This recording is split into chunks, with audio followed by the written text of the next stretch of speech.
Thanks for speeding along to be with us today as we look at one of the biggest video game icons of all time, Sonic the Hedgehog.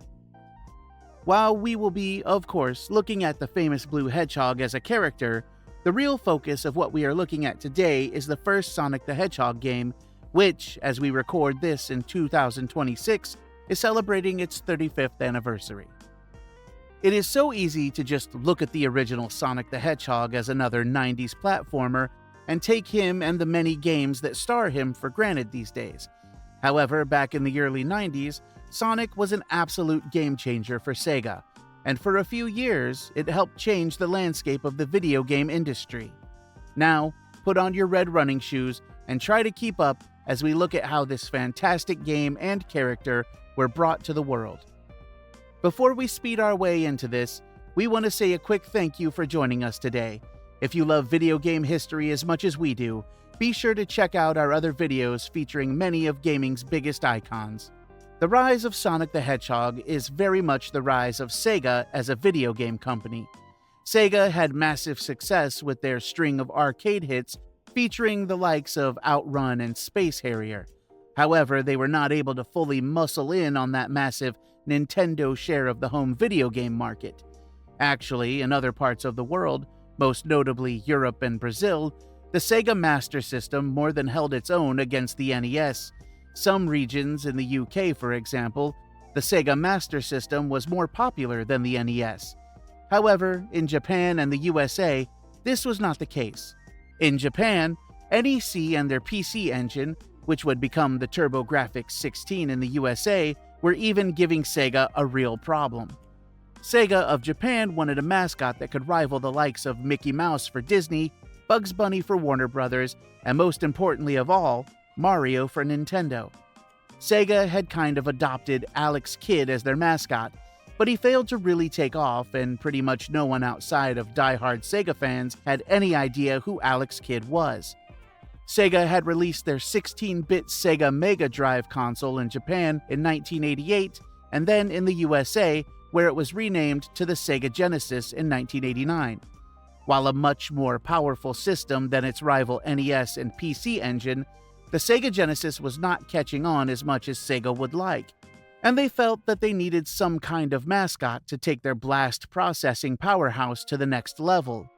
This led to Sega of Japan having somewhat of a contest where they were open to mascot ideas from anyone who worked in the company.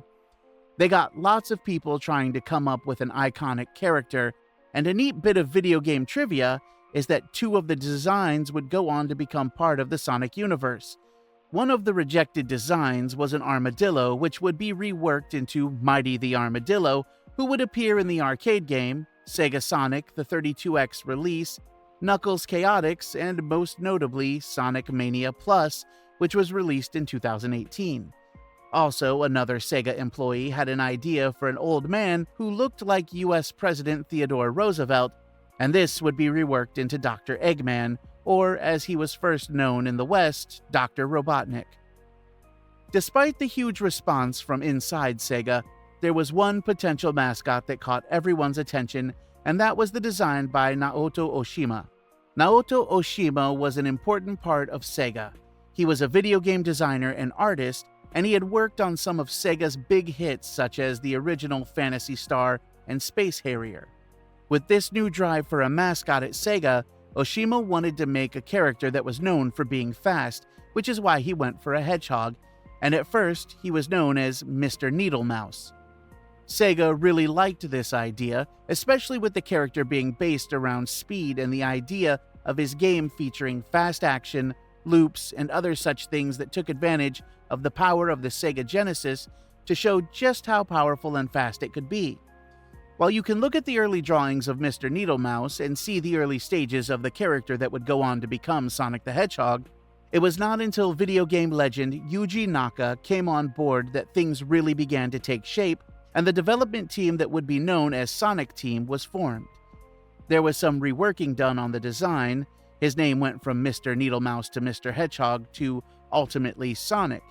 A real effort was made to make Sonic cool and have some attitude, which was all the rage in the 90s. His shoes, for example, are based on the boots that Michael Jackson wore, on the iconic Bad album cover. To say that Sonic the Hedgehog has early 90s tood is a massive understatement.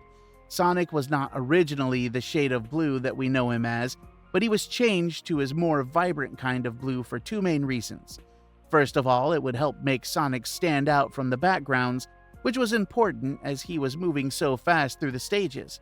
Also, the shade of blue that they went for was nearly the same shade of blue as the Sega logo was, which was perfect as he was to be their new mascot.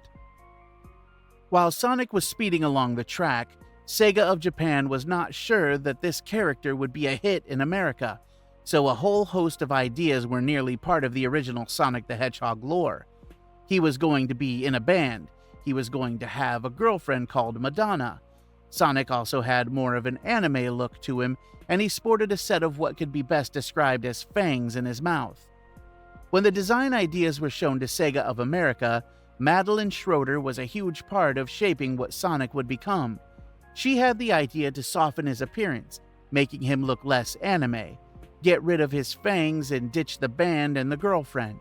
Sega of Japan was not exactly thrilled about this, but they really wanted to make the Sega Genesis crack the USA video game market, so they decided to listen to what Madeline Schroeder had to say.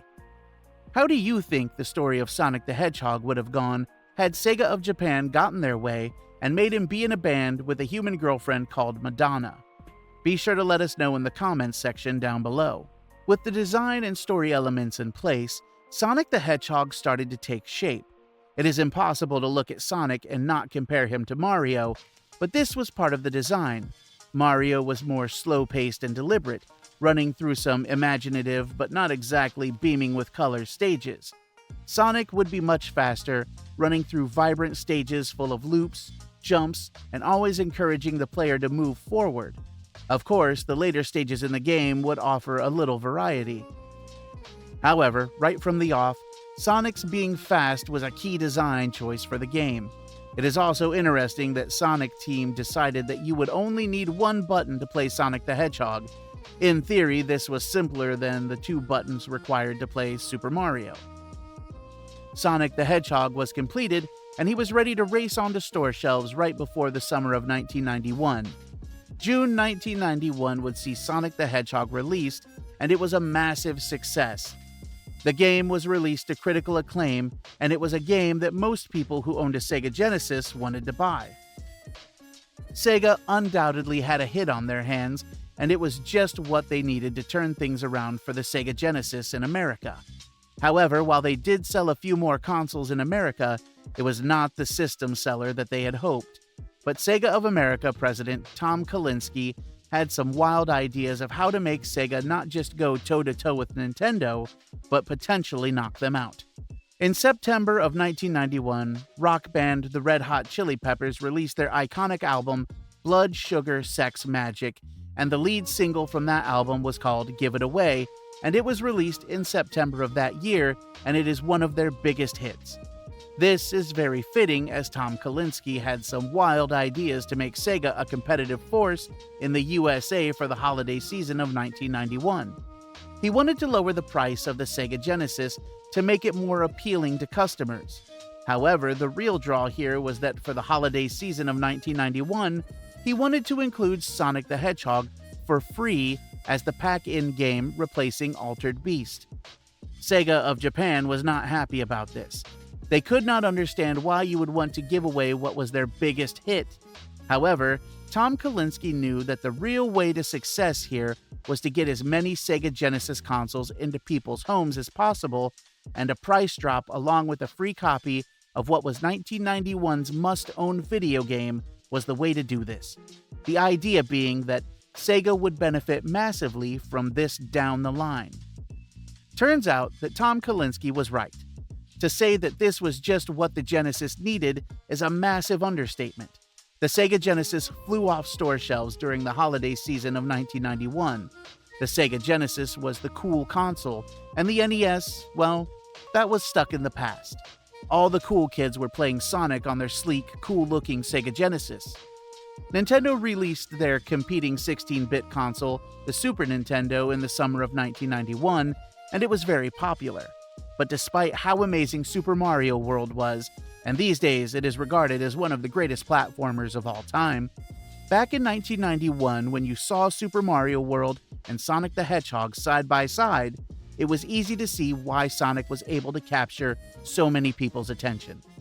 Sega went all out on the offensive with Sonic and the Genesis, doing all that they could to show that their system was cooler, more powerful, and better in every way. There were millions of people who wanted Santa Claus to bring them a Sega Genesis and Sonic the Hedgehog for Christmas in 1991. Sega put a dent in Nintendo's market share in the USA. By the time 1992 rolled around, Sega had captured just over 50% of the gaming market share. It was the first real challenge Nintendo had seen since it struck gold with the NES in the mid-80s. Were you a Sega or Nintendo kid? Was Sega able to steal you away from Nintendo? We would love to hear your memories of this time in gaming in the comments section. The thing with Sonic the Hedgehog is that it's not just a game with flashy visuals and an epic soundtrack. Nope, this game is actually a lot of fun to play. The idea is that players need to defeat Dr. Robotnik and also find the 6 Chaos Emeralds. If the player beats the game without getting all 6 Chaos Emeralds, then they do not truly complete it. Sonic also needs to save the little animal creatures who have been turned into robots, or badniks as they are called. The original Sonic the Hedgehog had 6 zones, with each zone having 3 stages or acts, as the game refers to them, as with the third act featuring a boss battle against Dr. Robotnik. Each of the stages has its own style, ranging from the green grass and blue waters of Green Hill Zone to the more industrial-looking Scrap Brain Zone. Sonic controls really well. You only have one button to worry about, a jump button. When Sonic jumps, he rolls into a ball and can defeat enemies by landing on them. However, when Sonic is running, if the player presses down, he will spin across the floor, taking out enemies that he hits. This ability can also be used to plow through certain walls, creating shortcuts or even finding hidden areas. The pacing of the original Sonic the Hedgehog is very interesting. Sega wanted a game that was fast, and this game is certainly that. The opening Green Hill Zone is designed around running as fast as possible. The player can slow down and explore if they like. Collecting 100 rings gives you an extra life, so that is something that is worth doing. Other stages, such as Marble and Labyrinth Zone, will slow things down, making the player think a little bit more, instead of just blindly running forward. It makes for a game that is very exciting and, most importantly of all, fun to play. If players can collect 50 rings and make it to the end of the stage with them all, they can jump through a giant ring and be taken to a special zone where they can move the stage around so that Sonic can make his way to the middle and earn one of the Chaos Emeralds, as well as some handy continues to help you progress through the game. Most players will beat Green Hill Zone tons of times, but thanks to the great visuals, iconic soundtrack, and fun gameplay, it never seems to get old, even after over 30 years. Many of the elements that are found in the Sonic the Hedgehog games of today can be found in the very first entry in the series. With Sonic the Hedgehog giving Sega a slight edge in 1992 when it came to the video game market share, this, of course, was fantastic for Sega from a financial and brand recognition point of view. However, this turn in the tide was also great for other video game developers. Nintendo had notoriously had a stranglehold on many developers due to the NES being the most popular console by quite some margin. While the Sega Master System and the Sega Genesis certainly had a good number of third-party titles, once the momentum really started growing with the Sega Genesis, many third-party developers all of a sudden became much more willing to work with Sega. Capcom and Konami brought their biggest franchises to the Sega Genesis, franchises that were once thought of mainly as just being on Nintendo. All of a sudden, Nintendo was no longer the only game in town, and they could afford to release on Sega and not feel the wrath of Nintendo for doing so. Sega just grew and grew in confidence, and the Sega Genesis was certainly seen as the cool console by many people. While Sonic the Hedgehog was created to help sell more Sega Genesis consoles, in Europe and South America, the Sega Master System was still very popular in 1991. This led to Sega getting video game developer Ancient to make a version for the 8-bit Sega Master System and the portable Sega Game Gear. This is a fun version of Sonic, but it is quite different. Of course, the visuals are smaller and less detailed, but the game still has that Sonic charm and style. The gameplay still has Sonic running and jumping, but there is more of an emphasis on exploring in the 8-bit version of the game. The Chaos Emeralds were no longer tied to the special zone. Instead, they were hidden in the stages, making the player have to explore to try to find them. For those who were still happy with their Sega Master System or had the Sega Game Gear to play with, the 8-bit version of Sonic the Hedgehog was a great deal of fun. One of the craziest things about the original Sonic the Hedgehog is the staggering number of times that the game was released. It was even re-released multiple times on the Sega Genesis.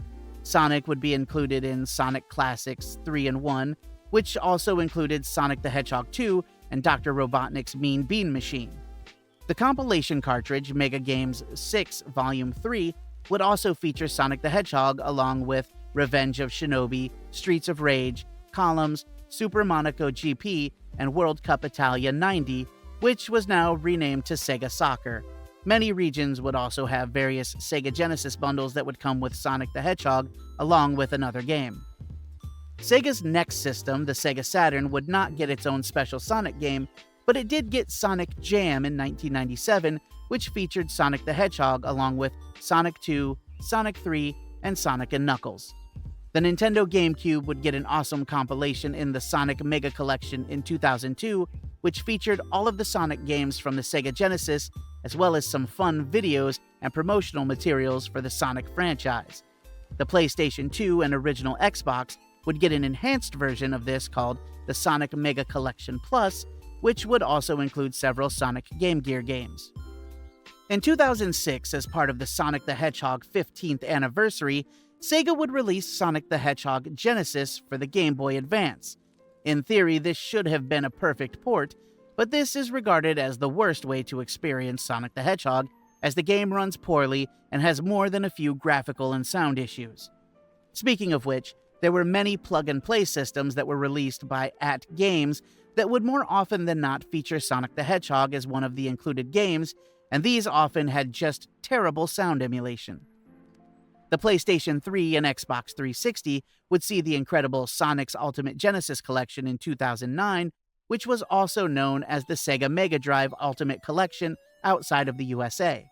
This is an epic collection of classic tales from the Sega Genesis, and it of course features the original Sonic the Hedgehog game and its 16-bit sequels. Just 1 year later, Sonic the Hedgehog would be re-released again, this time not for a home console, but for the Nintendo DS as part of the Sonic Classic Collection. Sonic was very well represented on the Nintendo DS, so it was great to see a collection of the original titles. Sonic the Hedgehog would also be made available on the Xbox Live Game Store and the Nintendo Wii Virtual Console, but when it comes to Sonic the Hedgehog re-releases, you could argue that the most important one was the 2013 mobile version that was done by the legend that is Christian Whitehead, the person responsible for Sonic Mania. This version of Sonic the Hedgehog allowed you to use the spin dash move first seen in Sonic 2, and it also improved the visuals and offered widescreen support. For many people, this is the ultimate way to play the original Sonic the Hedgehog. Also in 2013, the Nintendo 3DS would see a very interesting version of Sonic the Hedgehog be released, 3D Sonic the Hedgehog. Sega really embraced the Nintendo 3DS early on, and they re-released a few of their classic games with 3D support. It makes for one of the most unique re-releases of this game, and to be honest, more work was put into this than your standard re-release, as this was made with taking advantage of the 3D capabilities of the system in mind. While the @Games Sega consoles and handhelds offered a cheap way for gamers to live a bit of 90s nostalgia, they were often very poor with the quality of the emulation. However, Nintendo struck gold with their NES and SNES classic mini consoles, and Sega would follow in 2019 with their Sega Genesis mini console that came with an adorable little Sega Genesis console and a ton of classic Genesis games, including the first 2 Sonic the Hedgehog games. For those who want as close to the real thing as possible on their modern TV, this was it. Sega was not done re-releasing Sonic the Hedgehog. While the 2013 mobile port was seen as a true game changer, thanks to the visuals and widescreen support, The PlayStation 4, Nintendo Switch, Xbox One, and PC would get the Sonic Origins collection, which brought those original games to modern consoles with a few neat enhancements. In your opinion, what is the best way to experience the original Sonic the Hedgehog? Be sure to let us know in the comments section down below. Of course, outside of all the re-releases of the original Sonic the Hedgehog, there have been numerous sequels. The Sega Genesis alone would see 6 games that starred Sonic the Hedgehog. The Sega Dreamcast would see Sonic make the leap to 3D with the Sonic Adventures series. The Game Boy Advance would be home to the incredible 2D Sonic Advance series. And we also got many fantastic Sonic games over the years, such as Sonic Generations, Sonic Colors, Sonic Racing Transformed, Sonic Frontiers, and many more. We would be lying if we said that all of the games that Sonic has starred in have been great. However, there are far more good and great Sonic games than there are bad ones. One of the most interesting things about Sonic the Hedgehog is that this is a character that goes beyond video games. In the 90s, during the era of the Sega Genesis, there were Sonic toys, clothing, an animated series, comic books, and much more. Sonic was and is a pop culture icon. Even those who may not play video games would know who Sonic is if they saw a picture of him. Similar to how a person who does not like wrestling would know who Hulk Hogan was, or how someone who is not into rock music would know who the Rolling Stones were. Sonic became more than just another video game character. He became a brand, and he carried Sega on his back for many years. Even to this day, if Sega has a great year, it often depends on how well the most recent Sonic game did. Speaking of which, we are not too far off from Sonic being classed as an annual release. They are not always platformers, as Sega likes to mix things up, often switching between a huge 3D title like Sonic Frontiers, a 2D game like Sonic Superstars, and even a spin-off such as Sonic Racing Cross Worlds. Thanks to the fantastic 3 live-action movies and the Knuckles TV series, Sonic is now bigger than ever. Most stores will carry some kind of Sonic merchandise, be it a book, an action figure, a t-shirt, or something else with his cocky smile on it. There is always some kind of Sonic animated series or comic book on the go. Recently, as of recording, Sonic has teamed up with the likes of Batman and Superman in a fantastic crossover with DC Comics, which has seen a comic book series and a line of fantastic and fun action figures. Sonic is a character that spans generations. People who were kids when Sonic was first released in 1991 now have kids of their own, and those kids have their own version of Sonic to love. Plus, the original games are all so easily available, making it possible for a younger Sonic fan to not just enjoy the Sonic that they have today, but the original as well. There are tons of well-known video game characters, but if you really think about it, there are only a handful of characters who cross over from being just a character in a video game to something else, something much larger, and Sonic is 100% one of those characters. Sega may have created Sonic to help sell the Sega Genesis and become a new mascot, but there is no way they could have known the impact this cool, cocky blue hedgehog would have on the world, and it all started with a scribble of a character called Mr. Needlemouse all the way back in 1991. Thank you so much for joining us today. We would love to hear your thoughts on the legacy of Sonic the Hedgehog in the comments section. We have more fun walks down video game memory lane planned, so be sure to subscribe so you do not miss them. Thanks again. Now go and have a chili dog. You have earned it.